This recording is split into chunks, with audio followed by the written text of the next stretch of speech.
Voilà, bonsoir à tous, hein, je m'appelle Repon Grégory, je suis charpentier de métier et je suis devenu donc maître sculpteur depuis quelque temps. Alors je vais vous présenter un petit peu ce que je fais sur de simples planches qui, pour ma part, vont servir donc à renforcer la structure d'une porte ou d'une paroi, peu importe, hein. Alors voyez là, déjà, j'ai commencé déjà à creuser un petit peu, donc on va prendre une planche, hein, où on peut bien travailler dans la largeur et puis un petit peu moins dans l'épaisseur. Alors là, comme on peut voir, la première sculpture, j'ai un petit peu taillé en incurvé, hein, et puis j'ai créé donc un schéma qui pourrait ressortir par exemple une fleur ou quelque chose du genre.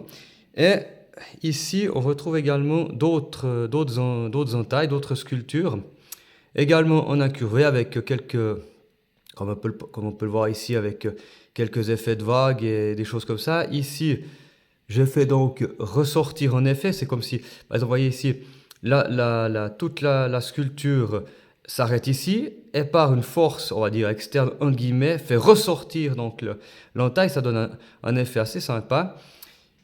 On continue ici. Là, j'ai également sculpté j'ai un petit peu dessiné avec quelques machines portatives, hein.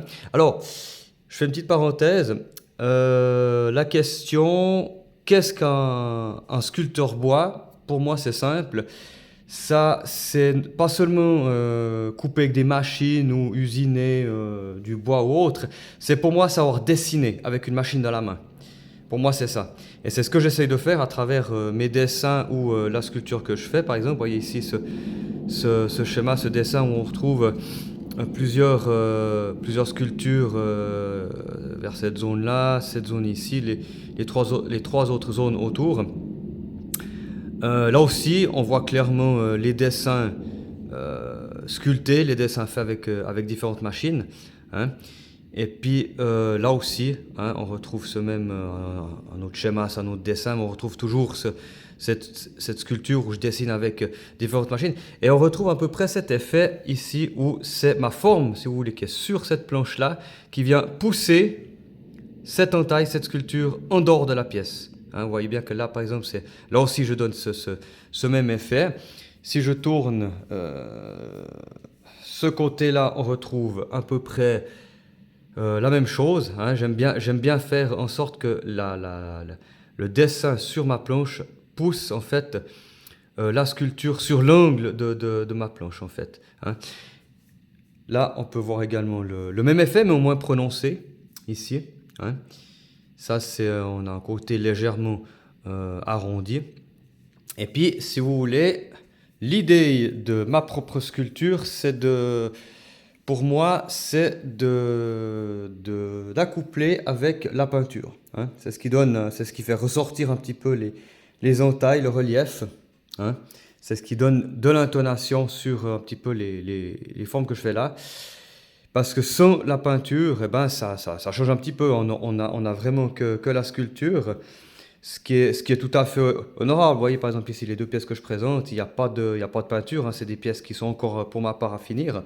La sculpture est finie, mais il n'y a pas de peinture. Je vais les peindre bien évidemment sous peu. Et on retrouve également aussi les dessins toujours, hein, j'ai certaines sculptures faites à la main, d'autres faites à la machine, hein. Là aussi on retrouve des dessins toujours, hein. J'utilise bon nombre de machines portatives pour, non pas comme je l'évoquais avant pour couper, mais pour dessiner. Hein, vous avez également là, vous avez ce type de dessin. Vous avez également vous avez également des entailles faites purement au ciseau à bois traditionnel ou des ciseaux que j'ai dû concevoir comme ciseaux de sculpteur. Ça c'est parce que je me suis heurté à certaines limites, hein. Je ne pouvais pas utiliser certains de mes ciseaux traditionnels pour faire les formes que je souhaitais. Là aussi, on voit ici de nouveau ces formes sur ces planches qui poussent, qui donnent un effet assez sympa sur les angles de mes planches. Quant à ces planches, alors ça c'est une autre histoire. Certains vont se poser la question, mais quel type de bois c'est, quelle essence de bois c'est? Alors C'est de la koya, donc c'est une essence de bois, si vous voulez, chimiquement, génétiquement modifiée. C'est du bois qui ne présente pas de nœuds, ni de fente, ni quoi que ce soit. J'ai presque envie de dire pas de défaut. Hein, il y a très peu de défauts sur ces planches. Certaines planches, il y avait carrément rien comme défaut. C'est du bois beaucoup plus cher, hein, forcément. Mais vous avez vraiment une essence de bois et un bois magnifique pour travailler, pour sculpter et puis pour faire après ce que vous en voulez. Alors pour moi, comme je le répète, hein, c'est pour moi du renforcement de structure de porte. Ça peut servir pour autre chose, bien sûr. Et voilà, donc ces deux planches doivent encore être peintes. Et puis, ça, c'est une petite présentation donc, de la sculpture sur des planches. Maintenant, je l'ai aussi fait sur une pièce qui est beaucoup plus régulière à la base. Imaginez une pièce rectangulaire avec les quatre faces identiques. Hein.